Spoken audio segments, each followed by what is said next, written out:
Open AI ने उठाया और इस चीज़ पे इन्होंने काम किया और फाइनली रिजल्ट जो है आपके सामने आप देख सकते हो। चैट जीपीटी हो गया, परप्लेक्सिटी हो गया, जेमिनी हो गया, क्लॉड हो गया, बहुत सारे सॉफ्टवेयर आ चुके हैं। चाइना में डीप सीक आ चुका है। ऐसे बहुत सारे सॉफ्टवेयर्स आ चुके हैं। ठीक है, तो ये जो ट्रांसफॉर्मर आर्किटेक्चर था, जब ये गूगल ट्रांसलेट के लिए यूज़ होता था ना, तो ये स्टैटिस्टिकल मशीन ट्रांसलेशन पे यूज़ होता था, जो कि किसी भी डेटा को लाइन बाय लाइन पढ़ता था। जैसे मैंने यहाँ लिखा GPT-1 2017 पेपर PDF, फिर यहाँ पे कुछ लिखा, फिर attention is all you need 2017 transformer architecture. तो ये जो स्टैटिस्टिकल मशीन ट्रांसलेशन था ना, इस चीज़ पे वर्क करता था। ये किसी चीज़ को लाइन बाय लाइन पढ़ता था। बट जब ओपन एआई आया ना, तो ओपन एआई ने क्या चीज़ डेवलप किया या फिर उस इस ट्रांसफार्मर आर्किटेक्चर के साथ इंटीग्रेट कर दिया न्यूरल मशीन ट्रांसलेशन को। तो न्यूरल मशीन ट्रांसलेशन क्या है? जो कि पावर्ड है भाई ट्रांसफार्मर मॉडल। ठीक है, न्यूरल मशीन ट्रांसलेशन। देखो, ट्रांसफार्मर आर्किटेक्चर क्या था? ट्रांसफार्मर मॉडल जो कि पावर था पहले स्टैटिस्टिकल मशीन ट्रांसलेशन से। ठीक है, मैं इसको लिख देता हूँ तो आपको ज़्यादा आसानी होगी।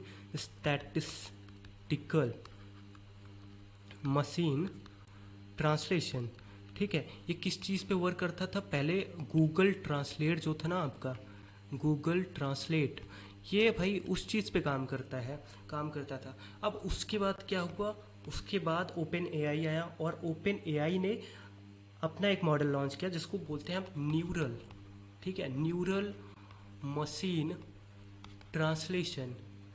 न्यूरल मशीन ट्रांसलेशन, इसको इन्होंने क्या किया कि ट्रांसफॉर्मर का जो आर्किटेक्चर था ना, उसको पावर करने के लिए इसके साथ इंटीग्रेट कर दिया। अब ये क्या करता था? एक बेहतर एक्यूरेसी के साथ एक स्पेसिफिक रिजल्ट देता था।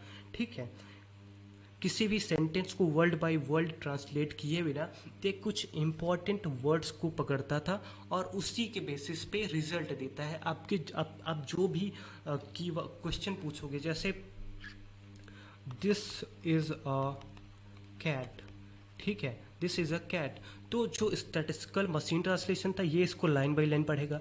बट न्यूरल मशीन ट्रांसलेशन क्या है? इस चीज़ को भाई टोकन्स में डिवाइड कर देगा। ए कैट, इनको टोकन्स में डिवाइड कर देगा। इसको लाइन बाय लाइन इनको नहीं पढ़ता। टोकन्स में डिवाइड करने के बाद कि इम्बेड करेगा इनको नंबर्स में। ठीक है, अब नंबर्स ओपन आई की या फिर अपने जो जीपीटी मॉडल्स हैं उनकी अपनी एक डिक्शनरी होती है।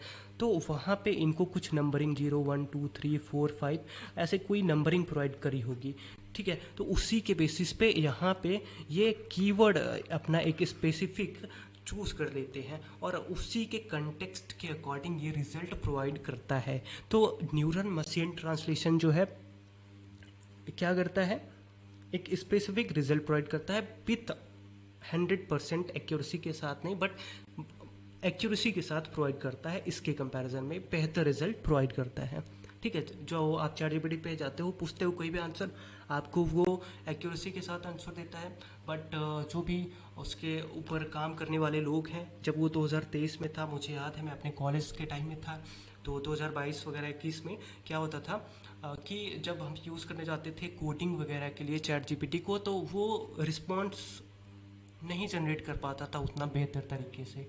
ठीक है, तो वो सारी चीज़ें थी। बट उसके बाद जब उन्होंने जैसे जैसे अपना मॉडल्स अलग अलग लॉन्च किए, उनको ट्रेन करते गए, उनकी प्री ट्रेनिंग होती रही, तो उसी वजह से अब ये सारी चीज़ें और एडवांसमेंट होती चली गई। और अभी जो नया मॉडल है चैट जीपीटी का GPT-5, आप उससे कोई भी चीज़ पूछो, आपको वो एक्यूरेट आंसर देता है।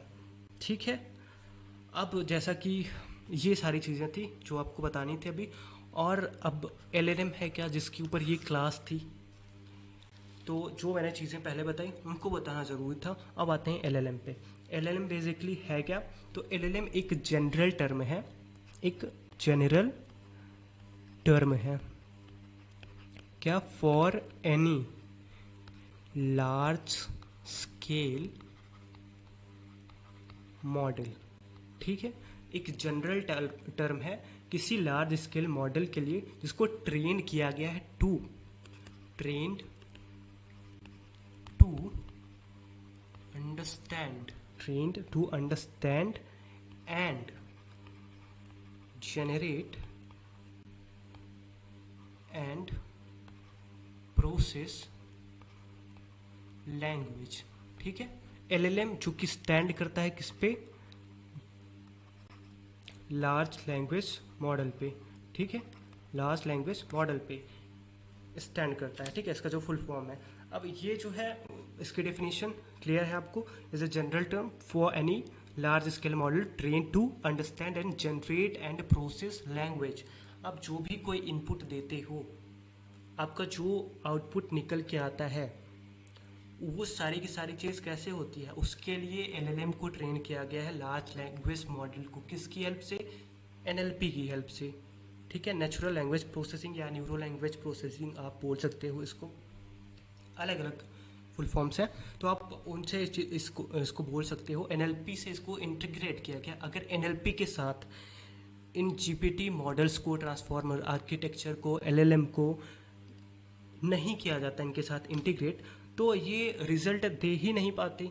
क्योंकि अगर ह्यूमन समझता क्या है, ह्यूमन तो भाई ह्यूमन की लैंग्वेज समझेगा, बट एनएलपी क्या करता है, एनएलपी जब आप कोई चीज़ इनपुट करते हो, चैट जीपीटी में जाते हो, तो एनएलपी क्या करता है कि हेल्प करता है कंप्यूटर को समझाने में कि भाई इन्होंने ये चीज़ पूछी है, फिर वो जो डेटा देता है नंबर्स में, एनएलपी ही करता है उस चीज़ को ह्यूमन लैंग्वेज में कन्वर्ट, ठीक है। ये चीज़ क्लियर है आपको।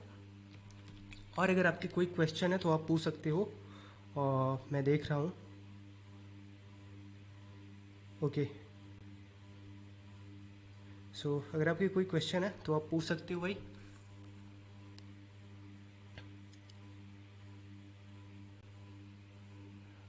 कुछ लोग बोल रहे हैं साउंड बहुत कम आ रहा है, क्या साउंड कम है भाई? और सभी लोग को साउंड आ रहा है? Hello hello. सो एक लोग रंजीत पूछ रहे हैं कि टोटल कितनी क्लासेस होंगी। तो क्लासेस आपकी लगभग 12 से 13 क्लासेस आपकी होंगी। वो सारा का सारा शेड्यूल मैंने शेयर कर दिया, और कुछ एक्स्ट्रा क्लासेस होंगी जो कि आपको टेलीग्राम लिंक, आपने टेलीग्राम ग्रुप ज्वाइन किया होगा तो वहाँ से सारी चीज़ें आपको बता दी जाएंगी, ठीक है। और ये जो नोट्स वगैरह के लिए आप पूछ रहे हो कि अलविया जो नोट्स के लिए है, तो नोट्स आपको वहीं टेलीग्राम ग्रुप में नोट्स भी मिल जाएंगी, पीडीएफ मिल जाएगी, सारी चीज़ आपको मिल जाएंगी, ठीक है। Okay, sound perfect voice. Okay, so I think यार वॉइस की प्रॉब्लम आ रही है क्या? कुछ लोग को प्रॉब्लम है वॉइस में, कुछ लोग को नहीं। तो जिसको प्रॉब्लम है वो थोड़ा वॉइस आप इंक्रीज कर सकते हो, वॉल्यूम आप थोड़ा इंक्रीज कर लो, एडजस्ट कर लो इस चीज़ के लिए। मैं बाकी इसको फिक्स कर लूँगा, ठीक है। हाँ, नोट्स वगैरह सारी चीज़ मिलेंगी, पीडीएफ मिलेंगी आपको, सारी चीज़ ग्रुप पे मिल जाएगी, ठीक है। तो एलएलएम को हमने समझा, और उसके बाद अब हम आते हैं ट्रांसफार्मर पे, ठीक है।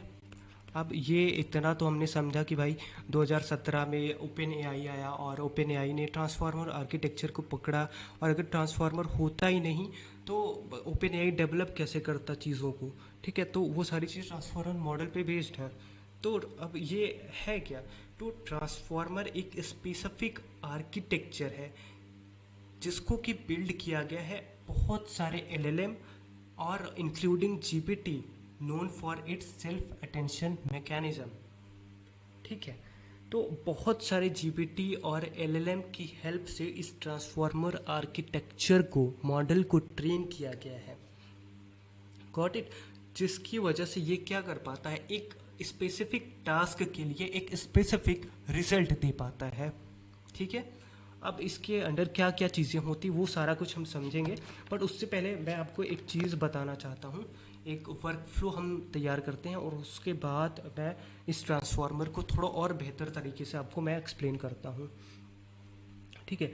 तो अगर मैं वॉइस क्लियर है ना, तो जैसे यहाँ पे मैं लिखता हूँ, आप क्या देते हो, चैट जीपीटी पे जाते हो, चैट जीपीटी पे क्या करते हो, अपना कोई भी टेक्स्ट इनपुट करते हो, ठीक है। इनपुट करने के बाद अब प्रोसेस क्या होगा, प्रोसेस अब चैट जीपीटी के अंदर चला गया। चैट जीपीटी तो एक इंटरफेस है ना, गूगल जैसे गूगल आप सर्च इंजन यूज़ करते हो, वो तो आपके सामने इंटरफेस है, बैकएंड पे कोई चीज़ और काम कर रही है, अलग अलग लैंग्वेजेस काम करती हैं। तो उसी तरीके से चैट जीपीटी भी एक इंटरफेस है, उसके पीछे लार्ज लैंग्वेज मॉडल काम करता है। उस लार्ज लैंग्वेज मॉडल के भी कई सारे अपने टाइप्स हैं, टर्मिनोलॉजीज हैं, उसके साथ कई सारे इंटीग्रेशन हैं, ट्रांसफॉर्मर्स के, एनएलपी के, एम्बेडिंग लेयर्स हैं, टोकेनाइजेशन होता है और उन मॉडल्स को प्री ट्रेन किया होता है। तो वो सारी चीज़ें इसके बैक एंड पे होती हैं।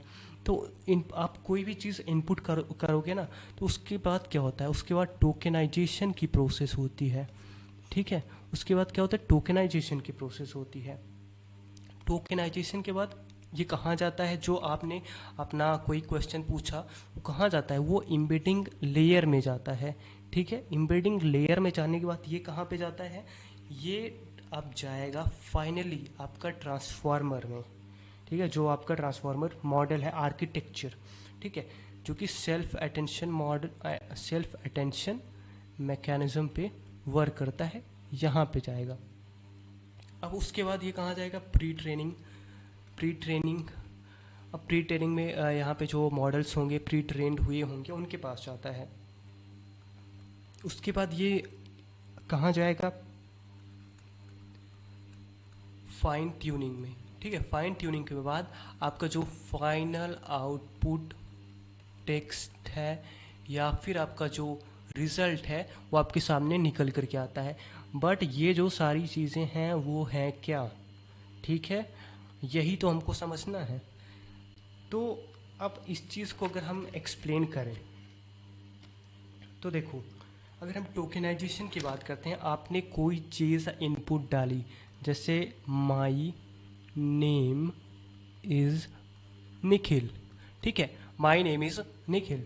तो अब इनपुट मैंने इसको चैट जीपीटी में डाला। अब चैट जीपीटी के अंदर टोकेनाइजेशन की ये जो प्रोसेस है, टोकेनाइजेशन क्या करेगा, माई को जो है अलग करेगा, टोकन्स बना लेगा इनके अलग अलग, नेम को अलग करेगा, इनके टोकन बनाएगा। इसके लिए मैं आपको एक फिगर दिखाता हूँ, मैंने तैयार कर रखा है। हाँ, तो ये एक फिगर है, जैसे मैंने कोई चीज़ टेक्स्ट डाला, तो I am learning generative AI. ठीक है, जनरेटिव एआई। तो टोकेनाइजेशन की प्रोसेस में क्या होता है, ये आई को अलग करेगा, एम को अलग करेगा, लर्निंग को अलग करेगा, जनरेटिव को अलग करेगा और एआई को अलग करेगा। तो टोकेनाइजेशन का जो प्रोसेस है, टोकेनाइजेशन की जो डिफिनीशन है या फिर टोकेनाइजेशन का जो काम है, उसका काम यही है कि ये जो आपके जो ये वर्ड्स होते हैं ना, उनको टोकन्स में ब्रेक करने का काम करता है। वो जो टोकन्स में ब्रेक करने का काम करता है, उस प्रोसेस को हम टोकेनाइजेशन बोलते हैं। और वो जो बेसिक यूनिट निकल करके आती है, ये जो माई है, इस टोकेनाइजेशन प्रोसेस के बाद ये जो माई निकल के आया, ये एक टोकन बन गया। अब ठीक है, ये एक टोकन बन गया। अब टोकन के बाद ये जाएगा कहाँ पे, ये जाएगा एम्बेडिंग लेयर में।